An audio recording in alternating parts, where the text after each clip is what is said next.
Welcome, friends. We are about to start in 30 seconds. Today's resolution is Muhammad performed miracles. Nadir Ahmed is going to be taking the affirmative position, and Reverend Samuel Green will be taking the negative position. Nadir asked for the negative position to go first, and Samuel agreed to that, so we're going to pass it off to Samuel to start us off with his 20-minute opening statement. Samuel, take it away. Okay. It's great to be with everyone as we look at this topic, this question of did Muhammad do miracles? And I want to start off with some overview questions first of all, overview observations. And first of all, the first one is to understand the Quran and how it works, an aspect of the Quran. In the Quran, you'll see that people ask Muhammad questions, and very often the Quran will give him answers to say. Now, one of the areas that is addressed very often in the Quran, in fact, there are 12 direct verses on this, is why Muhammad does no miracles. And so this was obviously a big issue that people were raising with Muhammad. Why does he do no miracles? And the Quran gives 12 verses responding to this, and we'll look at those in a minute. Now, why is the question of Muhammad doing miracles important? Well, because miracles are a sign of God's confirmation. It's where God interacts and interjects into his creation and confirms his prophet, his messenger. And so that's why it's an issue, because miracles are one of the ways that God confirms that someone is a genuine prophet. Now, in this, I'm not going to be looking at the Quran itself as a miracle. We'll see a little bit about that. I'm not looking at the, saying, oh, the Quran is miraculous. That's not what we're talking about. We're talking about Muhammad doing miracles like Jesus and Moses, that type of thing. We're not looking at what the Quran is as a miracle or not. So I'm going to read through now 12 verses from the Quran, and I'm looking at them in chronological order, and we're just going to see what they say. They say, if only he would bring us a miracle from his Lord. Has there not come unto them the proof of what is in the former scriptures? So there you see, people are asking Muhammad, why doesn't he do a sign? And the response is, look at the former scriptures. And nothing has prevented us from sending signs except that the former peoples denied them. And so we see here that, God could give signs, but the people in the past denied them, and so he's not giving the signs now. Where are we? Come over here. Or you, Muhammad, so this is, people are asking Muhammad to do this, to have a house of gold, or to have you ascend into the sky, and even then they will not believe in your ascension until you bring down for us a book that we may read. Say, exalted is my Lord. Was I ever but a human being, a human messenger? So people are asking Muhammad for gold from heaven, or a house, or a book to come down, and the response is, well, I'm just a human being, And they say, why is a sign not sent down to him from his Lord? So say, the unseen is only for Allah to administer, so wait. Indeed, I am with you among those who wait. So again, the question, why does Muhammad do no miracles? And the answer is, well, I'm waiting with you. They say, why has there not been sent down to him a treasure, or come with him an angel? And then the response is, but you are only a warner. Okay, you are only a warner. They swear in their strongest oaths by God that if a sign came to them, by it they would believe. Say, certainly signs are in the power of God, but what would make you Muslims realize that even if signs came, they would not believe? So again, Muhammad's not doing signs, but even if he did, they wouldn't believe. They say, why has no sign from his Lord been sent down to him? Say, God is able to send down a sign, but most of them do not know. So again, the question, why does Muhammad do no sign? And the answer is, well, God's able to. But they say the revelation is but a mixture of false dreams. Rather, he has invented it. He is a poet. So let him bring us a sign, just as the previous messengers had miracles. right? So, there's no response in this case, but it's just bring it up again. But they say, why are signs not sent down to him from his Lord? Say, the signs are only with Allah, and I am only a clear warner. It is sufficient for them that we have sent down to you the scripture to be recited. So Muhammad doesn't give any signs, and it's sufficient that they have the Quran in this place. Those who do not know say, why does Allah not speak to us, or there come a sign? Thus spoke those before them like their words. Their hearts resemble each other. We have shown clearly the signs to a people who are certain in faith. And so, why doesn't he give a sign? And we're going to look at a bit later on as to, what are these signs that Allah himself sends? And those who disbelieve say, why has a sign not been sent down to him from his Lord? You are only a warner, and for every people is a guide. So again, why does Muhammad do no signs? Because he's just a warner. And those who disbelieve say, why has a sign not been sent down to him from his Lord? Say, indeed, Allah leads astray whom he wills, and he guides to himself whoever he turns back to him. So again, why does Muhammad do no signs? The answer in this case is, well, Allah leads and he guides who he wishes. So just a bit of a summary there. Muhammad does, when people say, why does Muhammad do no miracles? The answer that is given is, read the former scriptures. That's what you need to do. Signs were rejected by the former peoples. Muhammad is waiting for a sign too. They will not believe even if they see a sign. God is able to give a sign. The Quran is Muhammad's sign. God leads and hardens whom he wills. But the answer that's given 4 times is Muhammad is just a warner. So if we look at the Quran, it is very clear that Muhammad is just a warner, and there are no verses saying that he did miracles. In fact, it'd be odd if there was, in view of what we've just read. And so I'll give a couple of quotes of Muslims who say this. Oh, sorry, one Muslim. So this is from an introduction to Pickthall's translation of the Quran. To myriads the world over, the Quran represents the word of God as revealed to the Prophet Muhammad. It is the only miracle he claimed. It was mentioned earlier that the only miracle the Prophet claimed was the Quran. So that's a Muslim at the writing an introduction to the start of a Muslim's translation of the Quran. And then I've got, for more of a modern academic approach, Neil Robinson's book on the Quran. And what does he write? The only miracle which was vouchsafed to him was the Quran itself, which the unbelievers were challenged to imitate. So the view that I'm saying there is one that you'll find in the academic literature and amongst Muslims. And if you just read the Quran, that is the impression you come away with. Now, some Muslims will claim that there are, in fact, verses in the Quran that say Muhammad did do miracles. So I want to look at these. And in my discussions with Muslims over the last few years, they've brought these up. Now, the first one is the signs of creation. And we sort of touched on this a bit before. Indeed, in the creation of the heavens and the earth, and of the alternation of the night and the day are signs for those of understanding. And I've spoken with Muslims before, and they've referred to these and said, see, these are the signs that the Quran says Muhammad did. But when you look at these are talking about the signs that God gives in creation, in this case, the night, the day. You can't attribute those to Muhammad. And as I said, I've had Muslims do that.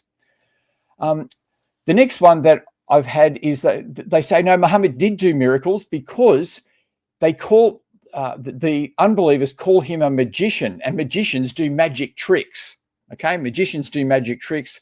Muhammad's called a magician, and so that means he was doing things that people said were just magic tricks. However, when you read the verses, they're not saying that. So let's look at a couple.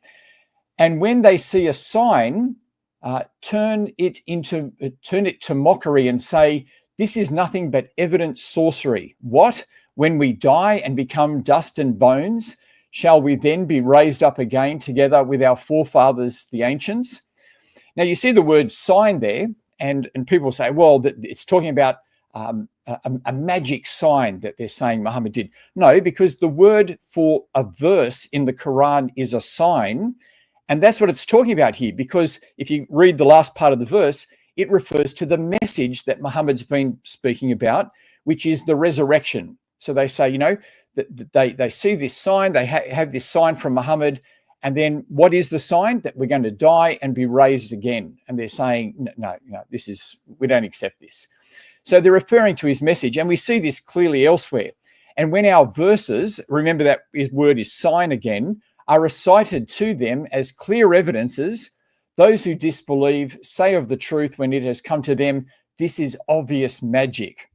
So you see, when they call Muhammad a magician, it's because of what he's reciting, not because of any magic that he's doing. And again, and he said, this is merely retold magic. So Muhammad's being called a magician because of what he recites, and they're saying that the way he recites the Quran is just what magicians do. And it's interesting that at the start of several surahs, there are the magical letters, Aleph, Lam, Mim, just letters which nobody knows the meaning of. And that's sort of what magicians do, alakabam, shish kebab, whatever it might be. They have their magic words, and they're saying Muhammad has just got these magic words. Now, others have said to me, well, the Bible says the same thing about Jesus, in that, the Quran is saying that to these people, they're saying, why don't you do a miracle? And then I've had some Muslims say to me, well, that's what the Bible says about Jesus. And so they'll say it from a verse like this. Jesus sighed deeply and said, why does this generation ask for a sign? Truly, I tell you, no sign will be given to it. And so I've had Muslims say, look, there you go. That's saying the same thing that the Quran says, but yet Jesus did miracles. Well, no, it's not the same thing. First of all, in Mark chapter 8, Jesus has just done a great miracle. So he's just done a miracle, and then people are saying, give us another one. And he's saying, well, no, I'm not going to do that. So it's a very different situation. Jesus has just done a sign. Secondly, no one ever said that Jesus did no signs. So read the New Testament. Where are the 12 verses in the New Testament where people say of Jesus, why don't you do a sign? Right? Where does the New Testament, where do the gospel writers, where does Jesus' enemies say, give us a sign, do something, because you don't give any. You don't give any signs. Well, we don't have those verses because Jesus gave lots of signs and people had to cope with them. Jesus is never said to be just a warner. So I'll give you a couple of references here. Men of Israel, listen to this. Jesus of Nazareth was a man accredited by God to you by miracles, wonders, and signs, which God did among you through him, as you yourselves know. So even the unbelievers, they had to acknowledge it. And so here we have, we even see this with Jesus. We see this with Jesus in John's gospel, but we even see this with his disciples as well. Now, I'll just keep going on. Now, an example that the Muslims often bring is that Muhammad split the moon. And they'll say the Quran does record a miracle of Muhammad, and that is he split the moon. And so here's the verse. The hour has drawn near, the moon has been split, but if they see a sign, they turn away and say, never-ending magic.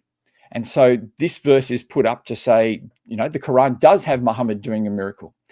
Okay, I've got a few points on that. First of all, the verse in no sense mentions Muhammad's name.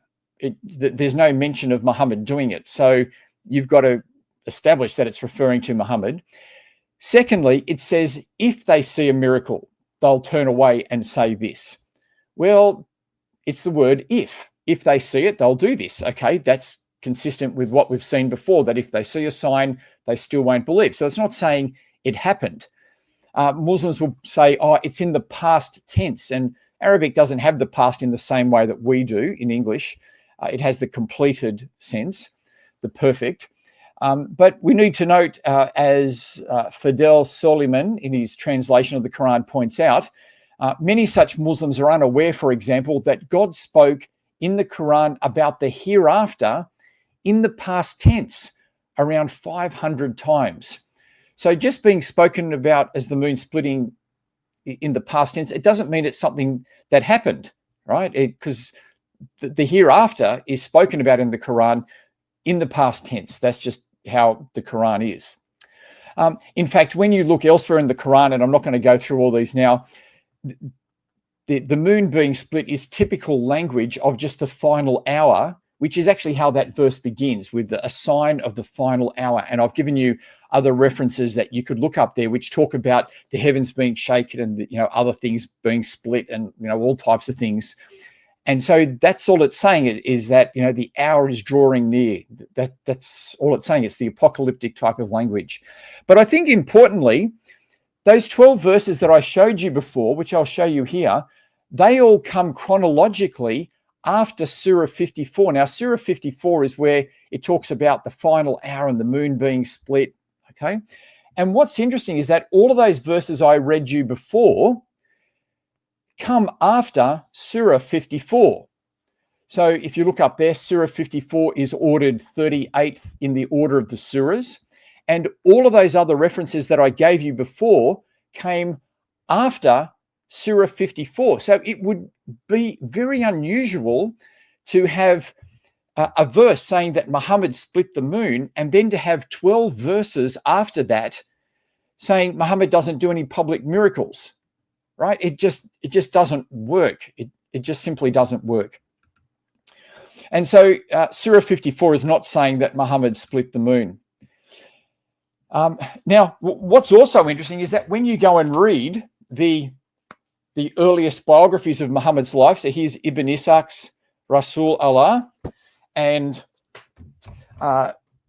Ibn Sa'd's Sirat, and even Ibn Hisham's, I've got them here, and even At-Tabari's, when he gives his history, right? The splitting of the moon's not in any of the earliest histories of Muhammad's life. Now, I'm happy to be corrected there. Maybe I've missed it when I've read through those books, but I can't find it in any of those books. And so, when we look at the earliest accounts of Muhammad's life, there is no splitting of the moon. And so I want to say Muhammad didn't split the moon according to the history. Now, I want to finish up with my last points just by saying, what are the consequences of Muhammad not doing miracles? What are the consequences? Well, the first is there's no confirmation from God about Muhammad. It's not that God is acting by doing some special miraculous work to, through Muhammad to confirm him. We just don't have this. And this is the problem that the Quran itself raises with people asking this question, saying, you've got to give us some evidence from God for what you're doing. Another consequence is, what should we think about the hadiths? Because when you read the Sahih hadiths, the hadiths with the impeccable chains of narration, we see that they have Muhammad doing all types of public miracles. So again, they talk about him splitting the moon publicly for everyone to see. They have the sun being stopped. He controls the rain. Water flows from his fingers. He makes trees cry, right? So these are all these public things that he's doing. How do we understand that? Because the number one rule of testing a hadith is, does it agree with the Quran? Does it confirm the Quran? Does it contradict the Quran? And these hadiths are directly opposed to the Quran. Okay, they're directly opposed to the Quran. Now, this raises a bigger issue, because Muslims will tell us that the chain of narrations guarantee that the hadiths are true. They guarantee that they're true. But clearly, these hadiths are not true. These hadiths are absolutely contradicting the Quran, going completely against him. Remember, the hadiths are collected and codified hundreds of years after Muhammad. And what we see here is that they've got a completely different message. And so this is one of the consequences. The chains of narration are not trustworthy. This chains of narration system that Muslims have simply does not work, because the most authentic hadiths with the best chains of narration are hadiths that contradict the Quran. Now, I'm not saying that all hadiths are false, right? But I'm just saying that this chain of narration doesn't actually prove anything. Now, to finish up, just to conclude my points, I want to say Muhammad did no miracles according to the Quran. The isnads that Muslims rely upon to do their history are not reliable, and they need to do it some other way. And so Muslims need to rethink history and what they say to people about Muhammad. I will finish up there. Thank you very much. All right. Thank you, Samuel. 1 minute, Nadir. I will just get us ready. In fact, why don't you share your screen and we'll get that ready for us. Oh, sure. Let me do that real quick. And I will set a timer. Also, would you like a 1 minute warning? No, I got my do. time. I think I'm good. Okay. Just give me 1 second. So again, thank you, Samuel. A reminder to our audience, I'm Womb to Tomb Apologetics, and I'm proud to be the moderator of tonight's debate. Check out my channel if you like discussion of topics like Christianity, Islam, abortion apologetics, politics, and more. Next, we're going to have Nadir Ahmed's 20-minute opening statement as well on why he believes Muhammad performed miracles, followed by 5-minute rebuttals from each opponent, then 10 minutes of open discussion between the two, and a break for audience Q&A. So make sure to submit your questions with a Q:, and then your question. And then after that, we will have 3-minute closing statements. All right, let us bring up Nadir's thing. Are you ready, Nadir? Yes, I am. Perfect. Take it away. Okay, well, thank you for that presentation, Samuel. To start off with, we need to understand what Samuel's position is, because simply explaining it is enough to disprove it. What he's saying is that, okay, I admit the Islamic references, which is the Hadith, which is our historical references, they are filled with clear miracles done by the Prophet of Islam, but purge them. Get them all out of your books. So the quick and easy answer to that is no, we're not going to. Your case, well, but they're all fake and unauthentic hadith, which you were stating in the end, that's just not going to work for one simple reason. If I were to ask the Christians here, would you purge all the references, miracle references of Jesus in the Bible? Would you do it? You probably wouldn't do it. And neither, what you're going to find out is Muslims are not going to do it at all.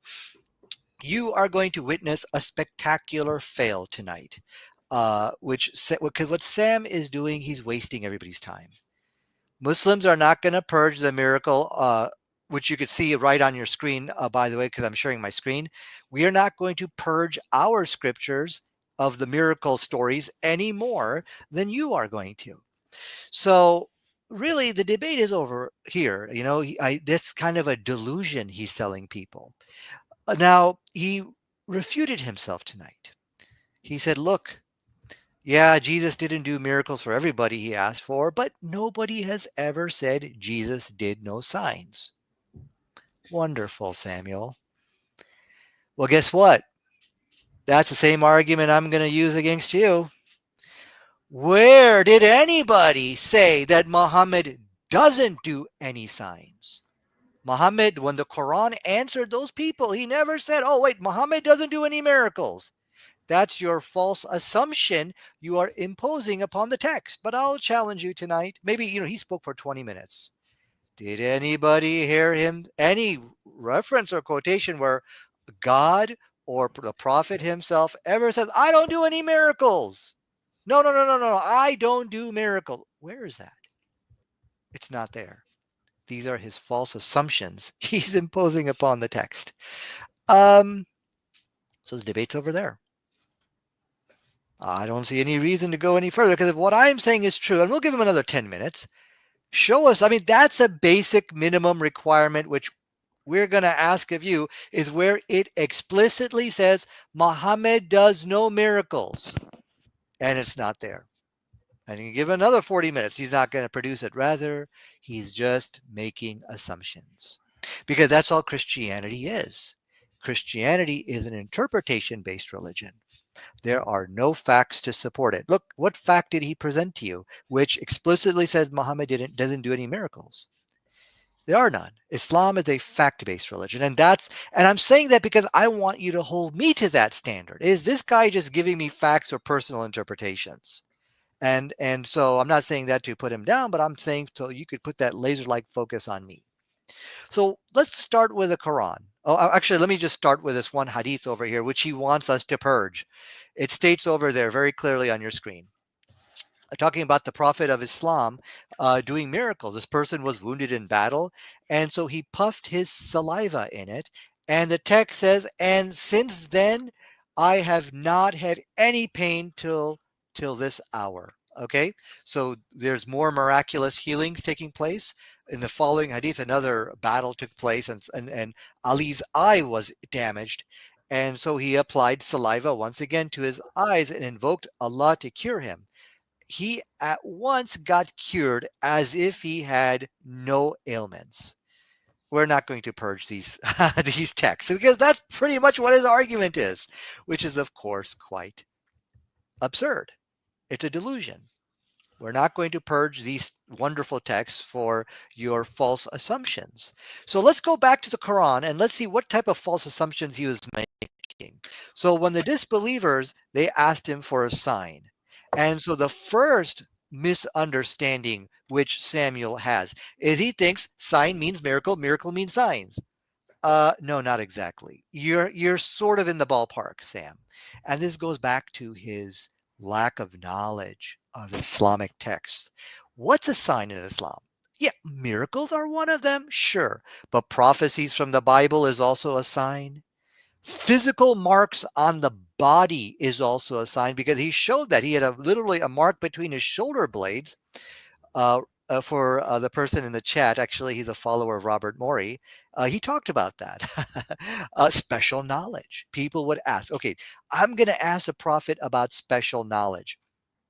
And so if he knows this, that's something only a prophet would know. And so these are now, I've just given you 4 signs. There could be more, but that's just 4 off the top of my head. So that should help clear up the confusion. So, but like I said, when the answer was given, the Quran didn't say Muhammad doesn't perform any signs. Of course not. That's not the answer. We'll get to the answer in just a second here. So how does this debunk Samuel's argument when he says, oh no, those hadiths which I quoted, those contradict the Quran when the Quran says he doesn't do any signs? Well, he did point out a contradiction. It contradicts your false assumption you're imposing on the text, not the text of the Quran, because the text of the Quran doesn't say Muhammad doesn't do any miracles or signs. Let's go back to those hadith which I was quoting, and let's take a look at this again. Read the context of this miracle. Samuel talked about this miracle, about water flowing from his fingertips. Let's look at this one right over here, the one where he got cured. Samuel, pay attention to the text, for God's sake. This has nothing to do with signs. He's not trying to prove anything to anybody at this point. What is a sign? You know, the sign, as I told you, is proof of verification. You're trying to prove you're a true prophet. That's not the context. He's doing a miracle, not to do a sign, proof of verification, but he's doing the miracle to help people as an act of mercy. So where is this giant contradiction you're talking about? The problem is you don't understand the text here. So it's very important. Now that you know what signs are could be a physical mark on the back. It could be special knowledge. It could be prophecies in the Bible, prophecies in general. Miracles are just one of the signs, and they are not being used as a sign because the people he's doing the miracles to, they're already Muslim. They're already fighting in battle. They needed some help, so the miracle came. So where is that contradiction again? And there's also another very important point which Samuel has missed. There's 2 groups of people there, right? In the Quran, when those people asked him for a sign, the answer was given to them. What was the answer was given? Basically, Muhammad is just a warner. There's two groups of people there. You see, those people are jerks. They're a bunch of losers in the Quran who he was talking to. But the people who Muhammad did the miracles for, they're kind, loving people whose hearts are open to the truth. People who are kind, loving, hearts are open to the truth, they get miracles. Not the mods in the Quran. What is a mod in the Quran? Miracle on the demand. Hey, show us the miracle. Where's your miracle? Huh? Gonna give us a miracle. And like Samuel's put, and I want angels to come down. I mean, it's like they're at the drive-through in McDonald's and ordering off the menu. For those people, notice the Quran didn't say, no, Muhammad doesn't do any miracles. What the Quran said, yeah, he's our job is just to warn people. You see, he's being dismissive of those people. So where's the contradiction again, Samuel? This shows you his lack of understanding. So now let's talk about this discourse in the Quran. Okay. So I'm going to help you understand the Quran a little bit better. Dr. Carl Sagan, he was an astrophysicist. He used to debate with the Christians, and he noticed they would do that. They just make these assumptions. And so he wrote something called a baloney detection kit.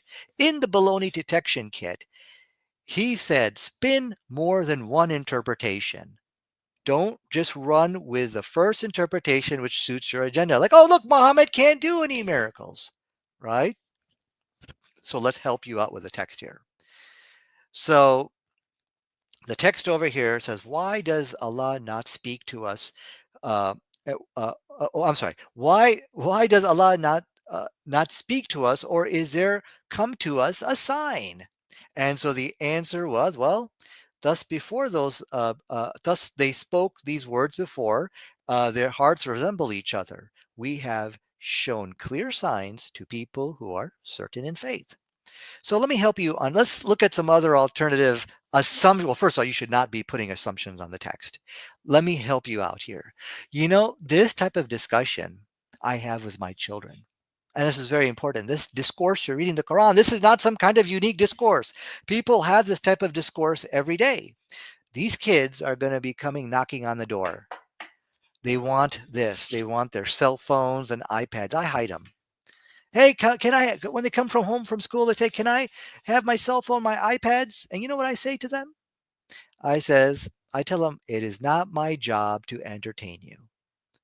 I put a roof over your head. I give you 3 hots and a cot. My job is done. That's kind of the very same type of discourse which you find in the Quran, the same type of answers. I'm not saying I'm not going to give you your iPads and iPhones so you can play your video games. I'm just saying, you see, these kids are smart enough to know that daddy didn't say, I am not going to give your toys. They're smart enough to know that. These are children. They'll come literally 2 hours later. Dad, I cleaned up my room and I did work for mom. Can I get my cell phone? And I'll slide it underneath the door. I never told them they couldn't have their toys, but they know that I have expectations. Okay, so there's some other interpretations here, Samuel, other than the one you're giving us. Let me give you another example. UFC fighters, and even people who are like, boxing champions, when they go to the clubs, there are people who try to fight them. They want to fight. I mean, these are a bunch of losers who just want to fight them. And they will literally go up to them and say, hey, come on, you and I, come on, you want to fight? Huh? And it's very interesting what their response is. They say, I'm just here having a dinner with my family and friends. Aha, yeah, so you don't want to fight me. See, there you go. You ain't nothing. The same kind of discourse is happening, which you read in the Quran. I mean, this is very common. My point is this. That guy will go back to his bar stool in the club and say, there you go, I just punked out the heavyweight champion of the world. You see, how is that discussion similar to what we read in the Quran? Both the Quran and the heavyweight champion of the world, they don't want to waste their time with losers. A bunch of douchebags. I don't want to waste my time with those people. He has nothing to prove. The heavyweight champion of the world has already proved what he has to, and they can just watch the boxing match. I don't have anything to prove in this bar. It's the exact same discourse you read in the Quran. So it all goes back to this point. Nowhere in the Quran or the Hadith where anybody said, I'm not going to do any, I can't do any miracles, and I'm not going to do any miracles. It goes back to the point, signs come in many different forms. All right. So these are all false assumptions. And so it also goes back to this point. What are you doing here, Samuel? What are you doing? Are you wasting people's time? Do you really think that we are going to purge our scriptures of all the miracle argument, all the miracle stories? Neither will Christians do it. It is just as futile as trying to convince Christians to purge their scriptures of miracle stories of Jesus. And actually, there's a story that there are people who did try to do that. Thomas Jefferson wrote a version of the New Testament in which he stripped out all the miracle stories of Jesus. He couldn't tolerate them. So now there's also another point, the last point I'll bring up, and that is the miracles which we read in our scripture. It doesn't stop there. We can see the miracle today. We can see the miracle, the scientific miracles. So why would we rip out stories from our scripture when we can literally see those scientific miracles? Are you just trying to convince yourself here? Let's look at some of those scientific miracles, and I'd like for you to answer this. From the Hadith, the same books that you want us to purge, it states over here, the last hour will not come before wealth becomes abundant and overflowing, so much so that a man takes zakat out of his property and cannot find anyone to accept it. Now listen to what it says here. From him until the land of Arabia reverts to meadows and rivers. Look at that word revert, meaning it used to be meadows and rivers, and it's going to be green again. So there's two prophecies there. Two are scientifically correct statements there. Both have been shown to be proven to true by science. Now, please hit pause on your YouTube video because I'm going to go through this very quickly. That way you could get all my references. Here we have from Nature Asia. The scientists have concluded, this is talking about the land of Arabia, that it did used to be green. Listen to what it says. Because hippos cannot survive in a very arid and dry situation, so the environment had to be green for them to survive. So there were surely lots of lakes and rivers across Arabia, and there was plenty of grass with vegetation for these animals to consume. That's just one reference. Let's go to NASA's website. Fields of green spring up in Saudi Arabia, which goes right back to the prophecy which was given there. The word revert, that the land of Arabia will revert back to meadows and rivers. Now you could say maybe somebody told Muhammad Arabia used to be green. Okay, but what about that it will be green again? So do you have an answer for that? You see, if you want us to rip pages out of our scripture, Samuel, you need to answer this, provide good answers for us, which could convince us. Okay, so this is a purge debate. You want us to purge our scriptures. All right, let's take a look at another one. It states over here, but plagues and diseases I'm sorry, let me read from the beginning. This is again from the Hadith. And so why I'm bringing up the scientific hadith is because it says, look, so the hadith is unreliable because of the isnad, but we believe in the hadith not just because of the isnad, but we also believe in the hadith because of the scientific miracles in them. Did you know that? Okay, so it says over here, immorality never appears among people to such an extent that they commit it openly, but plagues and diseases that were never known amongst their predecessors will spread amongst them. Now, it's very interesting here. I mean, there's new diseases. People of the past didn't know that. Now, everybody here should understand the issue of mutation, like with COVID. Now we have as COVID spread to hundreds and millions of people, what happened? That virus mutated, and now we have a new disease. So this is what happens, mutation. Let's look at the science over here. It says, this is talking about a variant of a sexually transmitted disease. It says we have to think about the B117 variant as almost a brand new virus. So here we see two scientifically correct statements, which the Prophet of Islam, actually three scientifically correct statements. Now my time is almost up, but if you say, okay, well, this was all coincidence, well, how many coincidences? Maybe one or two we could pass off as a coincidence, or maybe you could, but once we get up to 3 and 4, then that's not a coincidence. In my next 10 minutes, all I got to do is bring some more scientifically correct statements, and we can then begin to rule out coincidence, and we can see that this is a scientific miracle. And I'll end on this point. When I say, look, the Quran is a scientific miracle, and therefore telling us that Muhammad did miracles, and you want us to rip out those pages from our books, it doesn't make sense because we can see the miracle today. All right. And not only that, but there's also military miracles. Look how Islam spread all across the world from this one man in the desert who was in the minority of one. And then the Roman Empire fell, and the Persian Empire fell.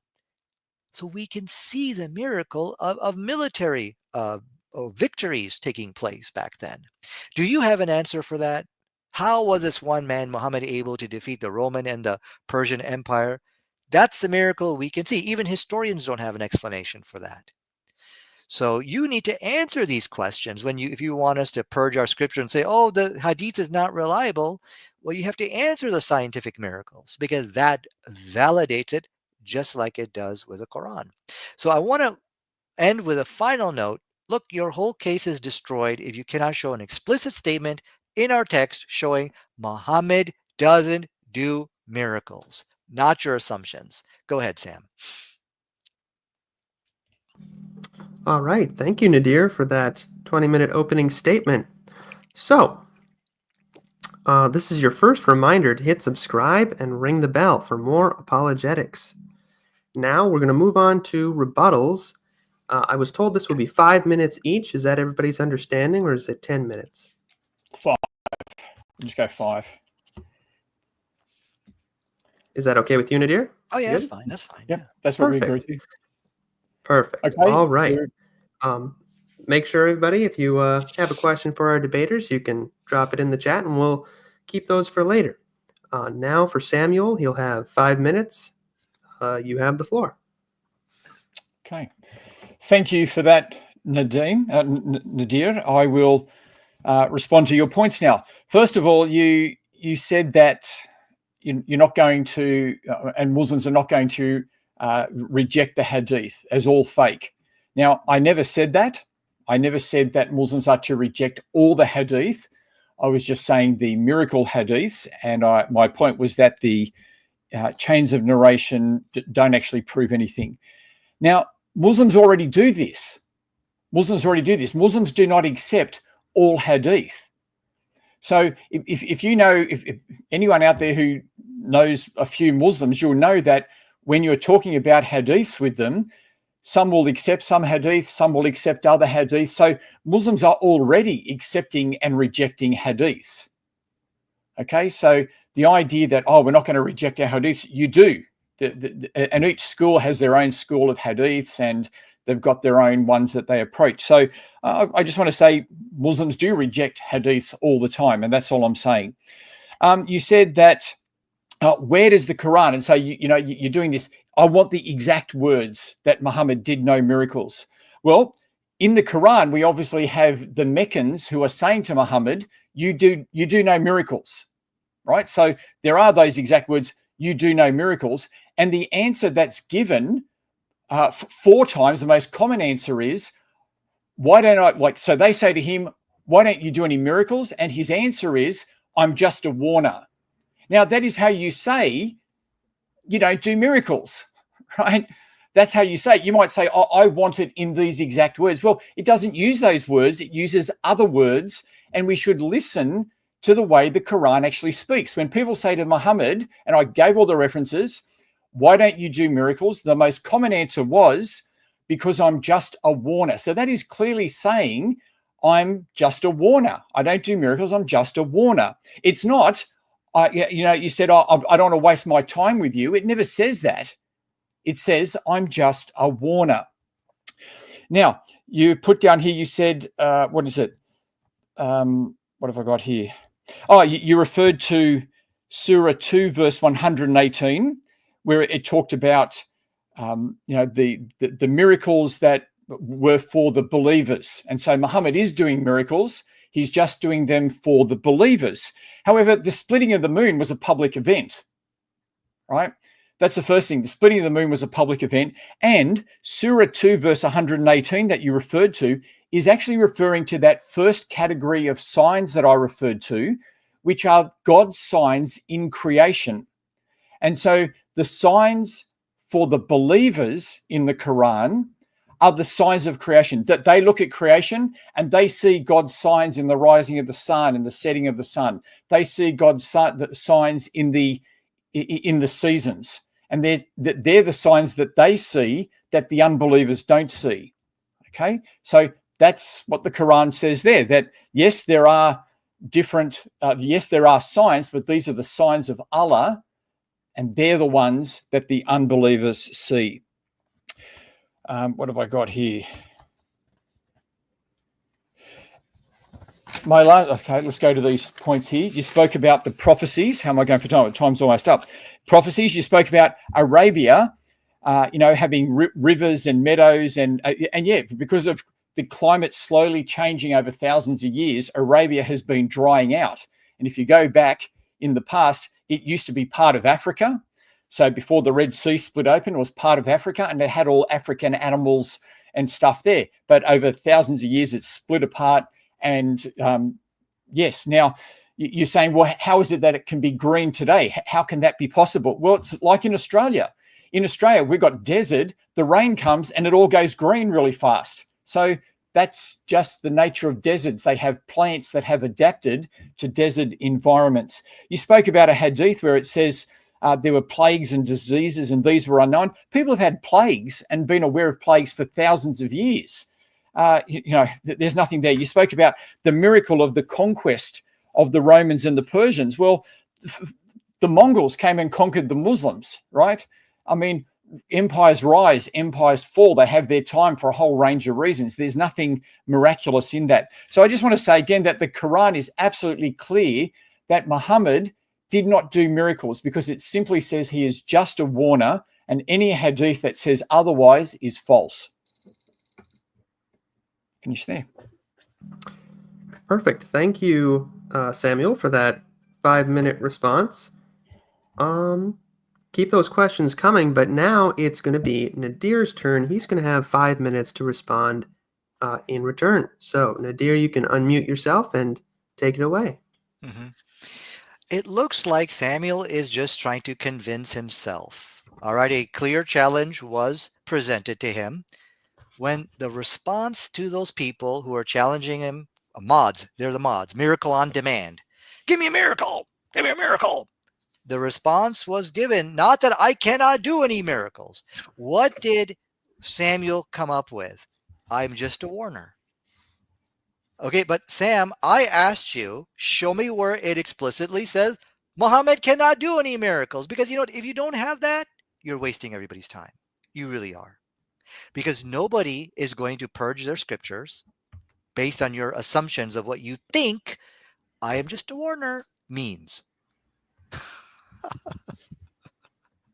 Okay, so let's talk about your confusion you're having here. You said that this is about people reject hadith all the time. This is not about people. My argument is not about people accepting or rejecting hadith. Samuel, what I am telling you is somebody who already believes in the hadith, somebody who already accepts the miracle stories which we find in the hadith, they are not going to purge their scriptures because of your personal interpretation of what you think I'm just a warner means. That's a delusion you're having. No Christian is going to purge their scriptures of all the prophecies of Jesus because I got some assumption of what I think this verse means to me, some personal interpretation, which proves what I said in the beginning, that Christianity is not a religion which offers facts. It is an interpretation-based religion. So how am I doing? Am I presenting facts or am I just giving interpretation? There are no facts to support what you said. Now you should just come forward and tell and explain, look, okay, I admit the Quran doesn't say, the answer given to those people was not, I cannot do any miracles or Muhammad cannot do any miracles. You should just come and say that. Make it clear for everybody. And I have given you an alternative, common sense explanation. When the answer was given, I am just a warner, you got to have some common sense there. Remember, when my kids were knocking on the door for their iPads and iPhones, I never said I'm not going to give it to them. I said, it's not my job to entertain you. My job is just to put a roof over your head. The kids understand. Daddy didn't say no. They'll come back in 2 hours and they will knock on the door again. And they've got their room cleaned. They've brushed their teeth. They've done all the things which I want them to do. Why can't you apply that same logic to the Quran when it says, I'm just a warner? So the alternative interpretation, which makes sense, is the Quran doesn't want to waste time with losers. I never said that the Quran explicitly says that. I'm saying that is a common sense interpretation. You see, Sam, the mistake you're making here, and I want to correct you on this. You pointed out a contradiction, but the contradiction is between your assumption of what you think I'm just a warner means and what the text of the hadith is. So when you see that, oh, wait a second, my assumption is contradicting the story, the hadith history of Muhammad doing miracles, get rid of your assumption and find a better one, like the one I'm giving you. There's no contradiction there. And that's common sense. And that's the problem. You don't have common sense when you read the Quran. Okay. So that's a good look for all, like Dr. Carl Sagan said to the Christian, look for alternative interpretations, that he doesn't want to waste time with losers. There's two groups of people there. The one group, which is inside inside the hadith, is different. They're a bunch of losers. The one in the Quran, in the hadith, where you find miracles happening, they're kind, loving people. And that was not done. The miracles are not done as a sign. It's just done to help them out. So where's the contradiction again? You never showed that. So now I don't know what we have left, but we're going to have a discussion. Now I will ask you, where is this big contradiction that you want us all to purge our scriptures with? It's your misunderstanding of the text, and you shouldn't be making any assumptions. You should be charitable with the scriptures. Okay, so how many assumptions did you make on that text? There's two. Your false assumption of the signs, and then there's your false assumption of what you think I am just a warner means. Two false assumptions. And so my question I have for you is the quantity of assumptions you have to make just to get your argument to work. I counted two. That's ridiculous. You shouldn't be making any assumptions.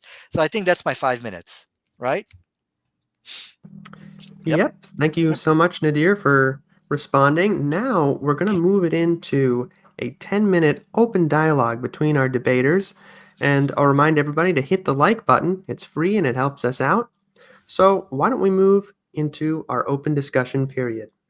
Okay, thanks. So Sam, I'm going to ask you very quickly, just so you can clear the air. The text of the Quran, the answer given was, Muhammad cannot do miracles. That's not in the Quran. Can you just verify that for everybody? Absolutely, because you are saying, why doesn't the Quran say what I wanted to say, rather than listening to what it does say? And what it does say is, when people say to Muhammad, why don't you do a miracle? The answer it gives is, I'm just a warner. Now, that is how you say, I don't do a miracle. I'm just a warner. I don't give miracles. I'm just a warner. So that's how the Quran speaks, and we've got to let it speak its own way. Okay. So we agree the response given to them was not that Muhammad cannot do any miracles. We can agree on that. And I think no, we don't. No, okay. It does not explicitly say that, Sam. Yes, it does. If I want word for word. If I say to you, I'm just a warner, then I'm saying I'm not. They say, why don't you do miracles? And then you say, I'm just a warner. Then I'm saying I don't do miracles because I'm just speaking. A warner just speaks. No, He no, doesn't you're do miracles. misunderstanding. It didn't say, why don't you do any miracles? Again, you don't understand what a sign is. A miracle is one of the many signs. A sign could be a mark on your back. It could be a prophecy in the Bible. It could be a prophecy. It could be some special knowledge. There's many different signs a person can do. So no, it didn't say, why don't you do any miracles? So again, this goes back to the quantity of assumptions you're making here. First, you're making your assumption on what a sign is, and then you're making your assumption on what you think I am just a warner is. So how do you explain two assumptions you're making? You shouldn't be making any. I am reading the text as it stands. And when someone says, why don't you do miracles? And then your response is to be, I'm just a warner. Yes. That is making it clear that I don't do miracles because I just speak. That's the contrast. It's just called the contrast. Sam. Look, we've done that. We've done that issue. People are going to have to make up their own mind. Going back. Okay, the Quran didn't say when they asked him, why don't you do any miracles? That's not what the Quran said. The Quran says, why don't you do a sign for us? This is a mod. They're a miracle on demand. And so you can have your personal interpretation of what you think I am just a warner is. You can have that, Sam, but that's not my interpretation. And what my point to you is, you are just interpreting the text in a way which suits your agenda. Yeah. And you're blind to alternative explanations here. Yeah. That makes more sense. Okay, let me speak. The verses will say things like, why doesn't he do a sign like the prophets before? It's clearly talking about some miraculous sign, not just a mark on his back or something. And the answer it gives is, I'm just a warner. Look, we've answered that. We should ask other questions now. Okay. So my question for you is... Hold on. One question I have for you is, so you've come up with this interpretation of what you think I am just a warner means, but that assumption you're making contradicts the hadith. So yes, when you see that, you should go look for some other explanation, right? That's the hadith are codified centuries later. Okay, but wait a second here. You are creating, when you make those assumptions, you are creating this conflict here. So you go and look for some other assumption. In your brain, it should say, oh, wait a second, I can't make that assumption because there's so many miracle hadith here. I'm not at all, because Muslims do not accept all hadith. You know that. One of the bases they have for accepting the hadith is that it can't contradict the Quran. Now, what I'm saying is that the Quran is clear that when Muhammad is asked to give a miracle, that he gives various answers, none of which are, I can do them, but I'm not going to. It's always, I'm just a warner. Look at the scriptures beforehand. And as I said and brought up in my presentation, that this is the view of academics in this area who read the Quran. And it's not just the academics, but it's also the Muslim academics who make the translations of the Quran. And I gave the one which people could go back to from Mir Moazzam Hussein in Pickthall's translation in the introduction. And he writes there, to myriads the world over, the Quran represents the word of God as revealed to the Prophet Muhammad. It is the only miracle he claimed. And it's very clear in his introduction. So there are Muslims who agree with me, and there are academics who agree with me. And I'm saying that's the plain reading of the Quran. And so if a hadith is against that, I don't accept it. Okay, that's appeal to false authority. Let's get back to the actual text here, okay? Now, the problem... moment. Yeah. I'll just say it's been 5 minutes, so I think, Nadir, you've asked, I think, 2 questions. Samuel, have you had a chance? Just want to make sure we get some even time. I'll ask one question, and he can go again. So one of the things I brought up was that when we look at the earliest sirah of Muhammad's life, and I gave 3, actually 4 of those. So Ibn Sa'd, Ibn Sa'd, Ibn Hisham, and even Tabari, when they give their histories, that the splitting of the moon is not in it. And so if we look at this like wealth, we've got thousands and thousands of pages of Muhammad's life here. There's no splitting of the moon. It appears in exegetical material hundreds of years after the event. Well, I'm saying that's just a sign that that hadith, not all hadith, but that hadith has been invented. Okay, What well, would yeah, you let me say to respond to that? that. I don't care about splitting of the moon. I brought you other hadith, which are clear miracles from the hadith, which cannot be denied. The problem is I showed you there is no contradiction because number one, the Quran didn't say, when they asked him, show us a sign, he didn't say, show us a miracle. That was your first false assumption. And the response wasn't given to them that, no, I can't do any miracles. That was not the response. So you made two assumptions there. The problem is you never showed a contradiction there because the hadith, which I showed you, the miracle was done to them as a way, not as a sign, which is a proof of verification. The miracle was done for them just to help them out as a mercy and a compassion. So where is this contradiction again? Can you show it to me? Well, the contradiction is the plain reading of the Quran, which when Muhammad is asked to give a sign, and it's in the context of be like Jesus and Moses, he says, I'm just a warner. So that's the contradiction. Okay, it's contradicting your assumption on that text because I am just a warner means something different to me. Okay, I'll just be very honest with you. You have your own understanding of that. I got my understanding. And so this is a big delulu, which I think you're giving everybody here. You want Muslims who believe in the hadith and all these miracle texts to purge them because you got your personal interpretation of what you think I'm just a warner means. So am I correct? First of all, okay. It's not my personal interpretation. Okay. As I said, it's the academic view. Okay. No, he didn't say that. And it's the view No. I gave a common translation of the Quran. Show me a and reference. this is what the translator says at the beginning. No. So it's not just my personal view. There are Muslims who accept this view. No, you're not. Nobody in those books have said that I am just a warner means Muhammad can do no miracles. Okay, and even where is that? Well, yeah. Okay. Well, hang on. Okay, where is it? Well, let's have a look. Hang on. Let's get my screen up. I'll read it out again.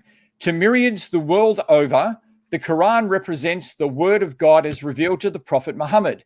It is the only miracle he claimed.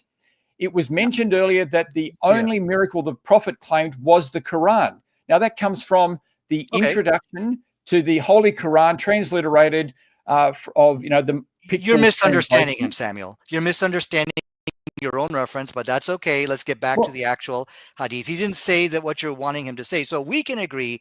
I mean, if we're looking for those words where Allah or God stated to the answers to them was, no, Muhammad cannot do any miracles. It doesn't explicitly say that, but you think these texts mean that, I think is what you think. I think my can you plug yourself in very quickly? Yeah, I'm sorry about that. Okay, I think it should work now. We'll just press the pause for a minute. Yeah. Okay, you guys can still hear me though, right? Yes. Yeah, we can hear you. I'll try to fix my camera in just a second here. I don't know. As we're waiting, I'll just say hit subscribe and hit like and submit your questions.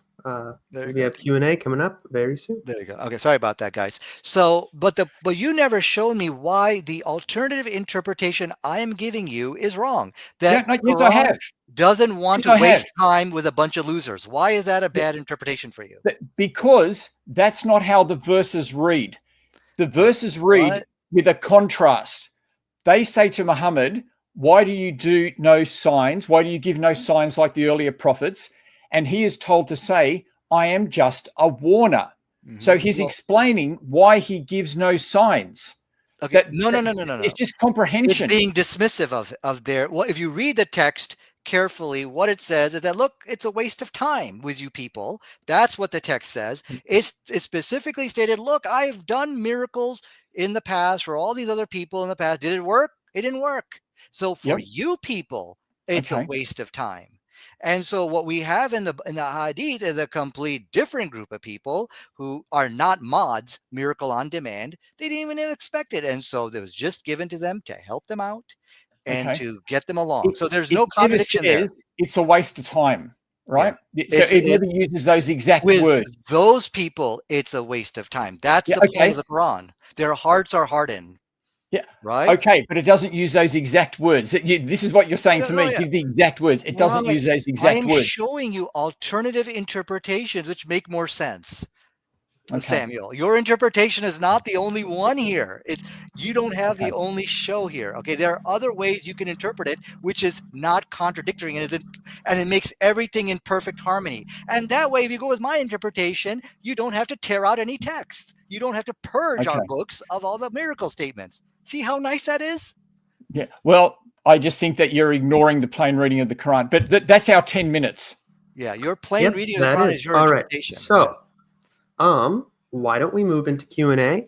Again, audience, submit your questions if you want to get it answered. We currently have 5, so I'll put these up on the screen for our debaters, and if you want to respond, you can. And if you, if you're not the person it's directed toward, you don't have to respond, but you can if you want to.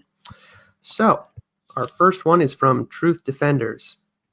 He says, for Nadir, the ahadith attribute and all manner of supernatural knowledge to Muhammad. Why could he not discern the lamb was poisoned? It was his demise.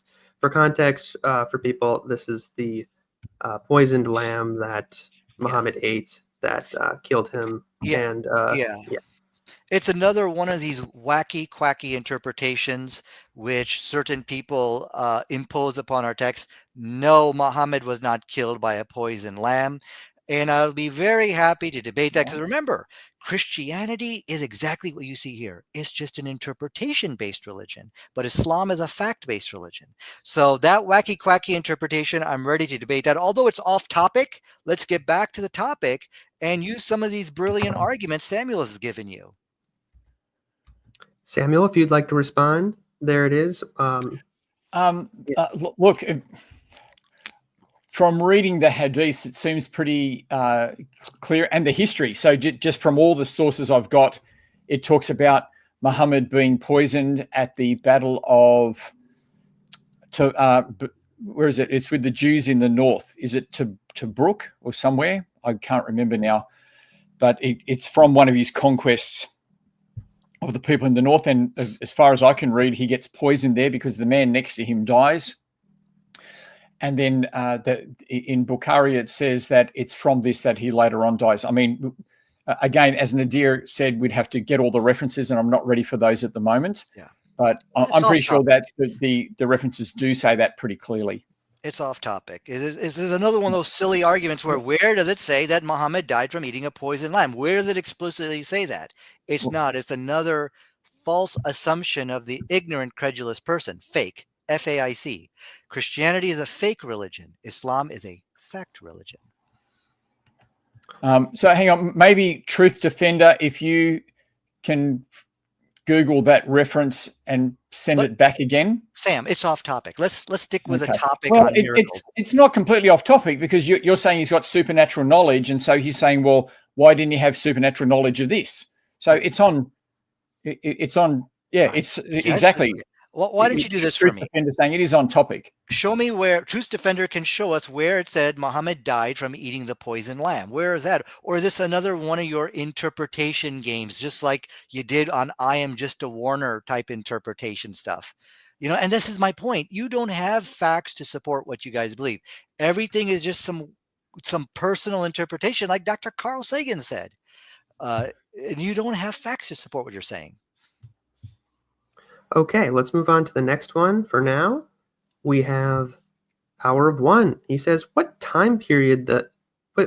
the time period the hadith gives between the time Muhammad is asked to perform a miracle and when he gives his reply that he's just a clear warner? So what's the time period between those two statements, basically? So what is the time period between the hadith gives between the time? Yeah. So, what's the time? Okay. I mean, I can answer that. I mean, this is something that we can both contribute to. I've certainly, I've been reading my way through this. It's a bit of a brick, so it takes a while to read Ibn Ishaq's Rasul Allah, and it often quotes the verses that I gave, and it will just say, they had this discussion, and then Muhammad spoke these words. It was revealed, and he spoke these words. It didn't give, the number of days until he said it. Obviously, it's within a time frame so that it makes sense to the people who are hearing it. Yeah. Well, I think the real question, there is, based on your personal interpretation of what you think I am just a warner means, do you really think you've provided sufficient evidence for Muslims to start purging their scriptures of all the miracle stories, Samuel? Is that really your expectation here? Yes, I'm saying that the Quran is clear that when Muhammad was asked why he does no miracles, which comes up over 10 times, people saying, why does he do no miracles like Moses and Jesus? Why? And the answers he gives are not, well, I do them, but you don't see them. So the answers are, well, I'm just a warner. And so I'm saying that, I'm saying that the hadith, the number one rule of a hadith is it can't contradict the Quran. And you do that for other hadiths. So why not these ones? wait a second. So you cannot see that you're just giving your own interpretation on that? Is that what you're saying? I'm not giving my interpretation. Okay, so you can't see that. Interpretation of academics and of other Muslims as well. Okay, so you're saying other people interpreted it that way and you're just borrowing from them, right? Is that what you're doing? No, I haven't said that. I've said that I've read the Quran, I've given all my evidence, and I'm saying that what it says is clear. I am just a warner, and it is not a no or yes to that question. I mean, it's like you got your own assumption of what you think it means, and you cannot see that what you are saying, what you're thinking is not explicitly written in the text. That's pretty worrisome, Samuel. Okay. Because everybody else can see that. Yeah. Okay. Well, I disagree. Now, I found the hadith about Muhammad eating the poison. How do I get that to you, womb to tomb? You can just read it, or if you want, you can. It's Sahih Bukhari 3,786 apparently. Yeah. So what I've got here is narrated by Aisha, the Prophet in his ailment in which he died used to say, "O Aisha, I still feel the pain caused by the food I ate at Khyber, and at this time I feel as if my aorta is being cut from that poison." And so that's Sahih Bukhari number 4428, or volume 5, book 59, number 713. So it's very clear that, the food he ate at Khyber that he died from, like it makes it clear, so there are those references that he died from that poisoning. Okay. Can I say something on that? If you want to, yeah. Yeah. So the quantity of foolish assumptions being made here. Okay, let's count how many silly assumptions are made here. First of all, he's talking about something which happened a couple of years ago. And if your aorta is cut, you're dead. You're not going to be living 2 years later and talking about it. Wow, it feels like that thing. Remember when I ate back then? What the heck is going on here? That is as nutty as what we've heard tonight. That 2 years later, you're talking about, and he didn't say, I'm dying from this. He says, I kind of feel like it is. No, it actually says that. From which he died. Which he died. Okay, wait a second. Where does it say that? Where does it say that poison actually killed him? Where does it explicitly say that, Samuel? Or is that another one of your, it's clearly in the text and all you're doing is interpreting it. Let's go to 3:7. Okay, I will read it again. 3:7. The Prophet in his ailment in which he died used to say, "O Aisha, I still feel the pain caused by the food I ate at Khyber." That's it. I mean, I don't know what else I can say. It didn't say it killed him. Okay, that's my point. You're once again, and this goes back to what Christianity is. It's just one fake argument after the other. False assumption of the ignorant, credulous person. Islam is a fact-based religion. No hadith. There's no reference which says that Muhammad died from poison. It's what you're doing with this hadith is what you've been doing all night, just making assumptions, one assumption after the other. Okay, let's move on. Oh my God. How many more of these assumptions are we going to hear here? All right, go ahead. What's the next question? All right. Our next question is for Nadir. What was Muhammad's first miracle, and when did he perform it? Well, you know what? Samuel's saying there are no miracles. So thank you, truth defenders, for at least accepting my argument tonight that, look, unless it explicitly says these things, then you should not believe it. You should just be more charitable with the scriptures. This is called the principle of charity. But in terms of what his first miracle was, I can't say, my memory escapes me. But the question of tonight is, did he perform miracles? Yes, he did. He did many miracle healings, water coming from his fingertips. And but I don't know which one is the first one. Samuel, if you have anything.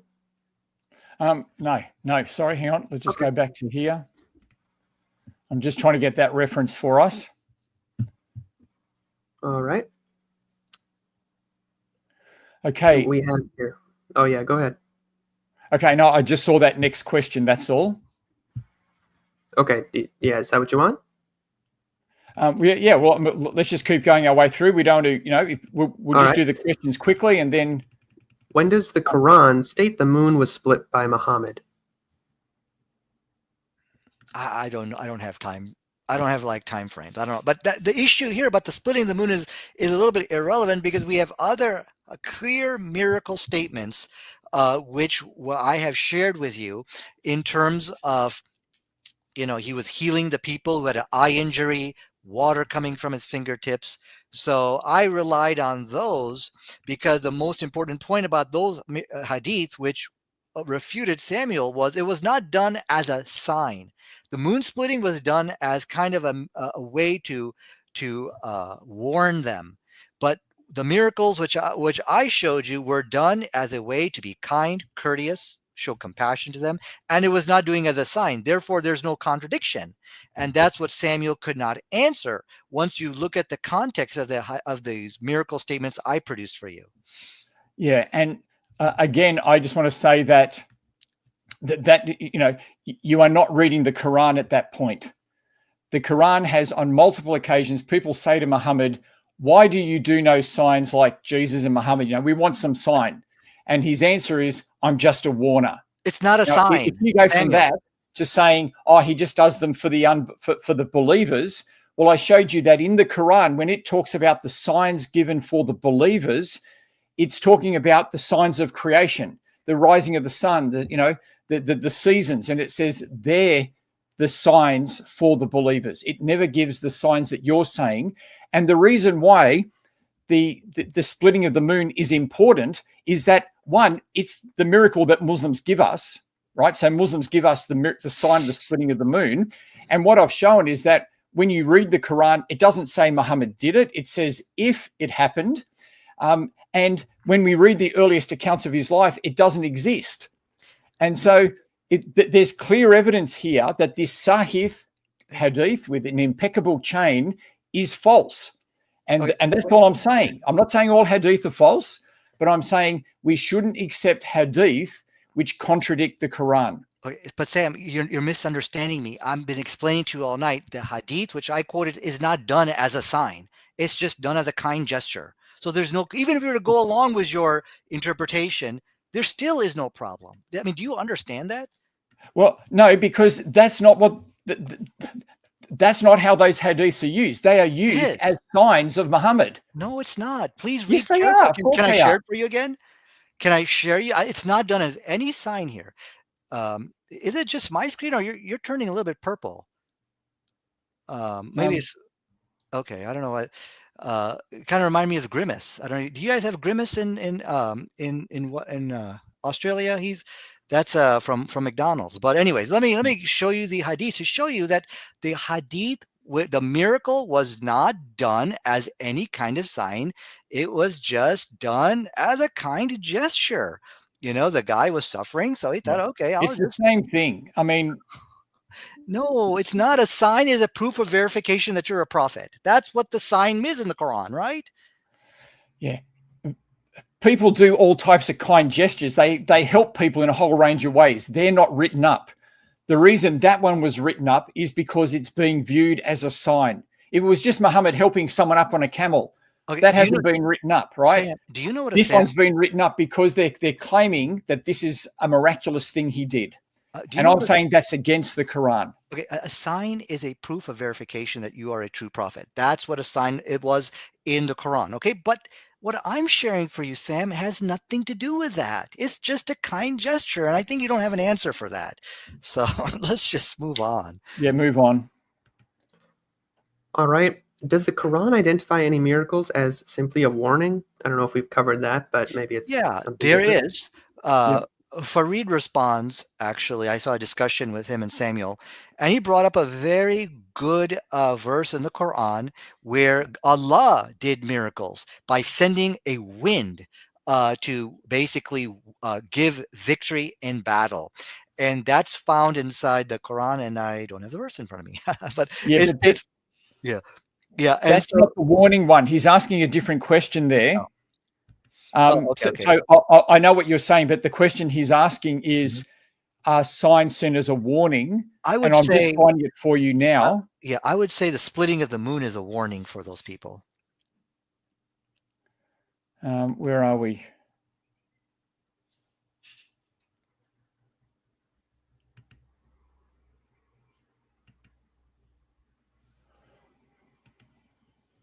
I read it there. It was one of the ones that I read. You know how it is when you got to go back through 12 to find it. I'm pretty sure it was in one of the ones that I sent. Oh no, here it is. So yes. So whoever asked that, Surah 17, verse 59 reads, "And nothing has prevented us from sending signs, except that the former peoples denied them."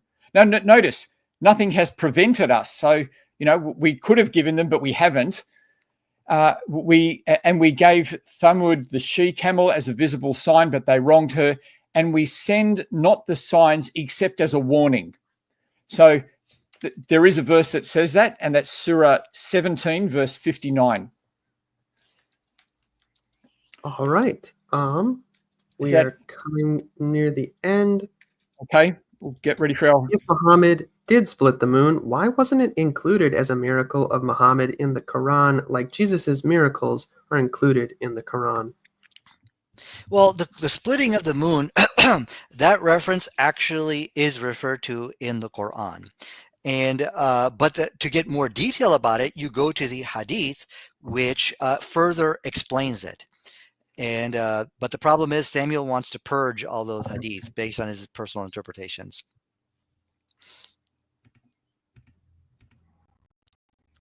Okay, right. Well, we'll move on to our concluding statements. We have one more question, and then we'll finish up. For Nadir, how do you determine which hadiths and or tafsirs you accept? You are rejecting Sahih hadiths and respected tafsir narrations. No, I'm not. I'm saying let's accept the hadith, which is like the history of Islam. It is Samuel is the one you need to point that criticism to. He is the one here tonight telling you to reject all the Sahih Hadith of Muhammad's miracles. So this guy, Truth Defender, is just barbecuing you, Samuel. First, he accepts that there's miracles in his last question, and he's telling it, why are you guys rejecting it? It's him who's doing it, not me. I'm saying keep the Hadith. Keep them, okay? I don't think that's his question. To purge. Yeah, I don't think that's his question. His question is, on what basis do you accept a hadith as authentic? Well, we just follow the scholars. We follow what the scholars tell us, but at the same time, if something is a scientific miracle, that adds weight to its authenticity.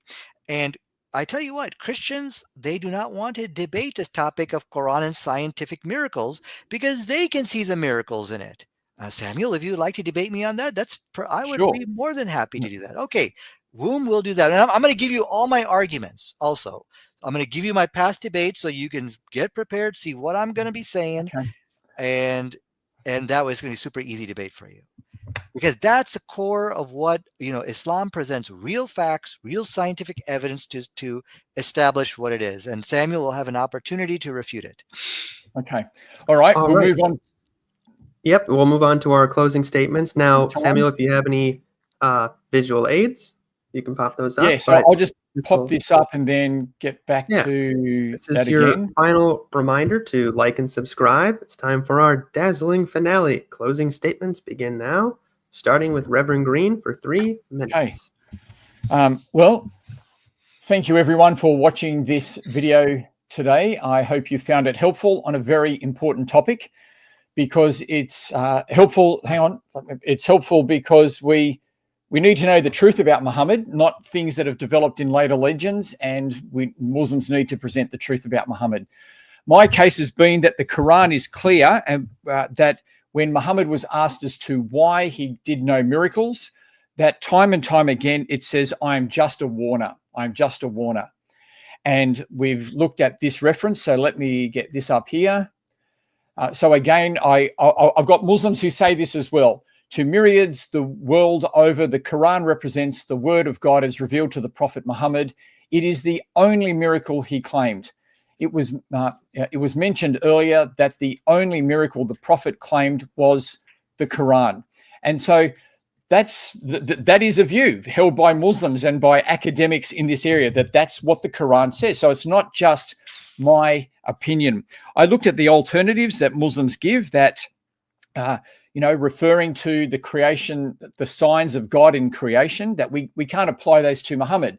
The sun rising and the sun setting can't be applied to Muhammad.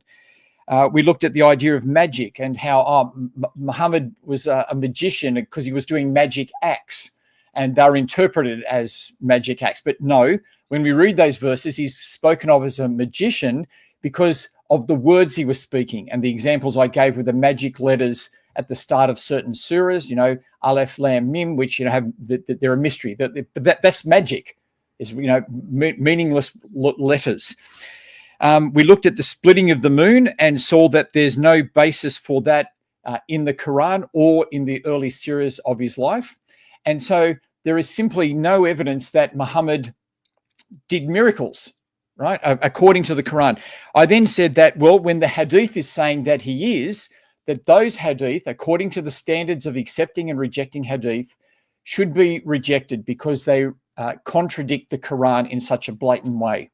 And even though they've got perfect chains of narration, that doesn't mean anything. The chains of narration don't prove anything because they are so clearly against the Quran, and they're speaking from a later time dealing with different issues. And so I just want to say Muhammad did no miracles. There is no confirmation from God that Muhammad was a true prophet. These stories come later, and if we just let the Quran read itself, we can see that. Thank you very much. All right, thank you, Samuel, for your closing statements. We're going to turn it over to Nadir now for his closing 3 minutes. Go ahead. Well, thank you for that, Samuel, for all those personal interpretations. They were quite interesting. So I think what the main, the most important part of tonight's debate is, nowhere does the Quran explicitly state, or hadith, Muhammad can do no miracles. Muhammad doesn't do any miracles. It doesn't explicitly state that. Rather, what it states is that I'm just a warner, and the further explanation is, look, I've done these things in the past for people in the past. It didn't work. There are people whose hearts are hardened. That's what the Quran stated very quickly. So Samuel's personal interpretation is, it means you can't do any miracle, and he wants to shove his interpretations down our throats of what he thinks that means. And I'm trying to get him to see tonight what you are thinking the Quran says. It doesn't explicitly say that. You're assuming these things. He had no explanation for why you're coming up with assumptions that you see flatly contradicts the hadith, which is a history and biography of Muhammad, in which he does clear miracles. He had no explanation why he's coming up with these type of assumptions. Well, first of all, you should never be making assumptions on the text. Okay? You shouldn't be doing that. You should be charitable. I gave him alternative assumptions, which is, you people are a waste of time, and I don't want to waste my time with a bunch of losers. The people who were in the Quran, they were mods, miracle on demand type people. Give us a miracle. Hey, give me a miracle. Okay, you know what? I'm just a warner. I've tried these things in the past and didn't really work out, did it? I mean, that is pretty much what the Quran is saying. I've given him alternative interpretations, which make so much more sense. And guess what? They don't contradict the hadith. but he just threw them aside because it doesn't suit his agenda tonight. He's trying to sell us a delusion. He's trying to convince Muslims who already believe in hadith and who believe in the miracles stories to purge our scriptures of these stories. It's just as big of a delusion as trying to convince Christians to purge their scriptures based on my assumptions. Okay, I'm interpreting it like this. This is what it means to me. Christians are not going to do it, and Muslims are not going to do it. So I look forward to a wonderful debate on the scientific miracles of the Holy Quran, which I believe we're going to do next, because the other Christian apologists, they're scared to debate this topic because they see a lot of truth in the scientific miracles and they see that they cannot refute it. So that's why they duck this debate. But Sam, thank God he has come forward to have this wonderful debate. And I thank him once again for participating in this debate. Thanks, Sam. Thank you so much, Nadir. That concludes our debate. Thanks to both of our debaters, and I'll remind everyone that everyone's channels are linked in the description. Come check us all out and subscribe. Each of theirs focus on Islam. Mine, of course, focuses on Christianity versus Islam, Christianity versus atheism, and more, along with pro-life apologetics and other topics. God bless everyone, and thanks for showing up. Thanks, guys. Bye-bye. Thank you.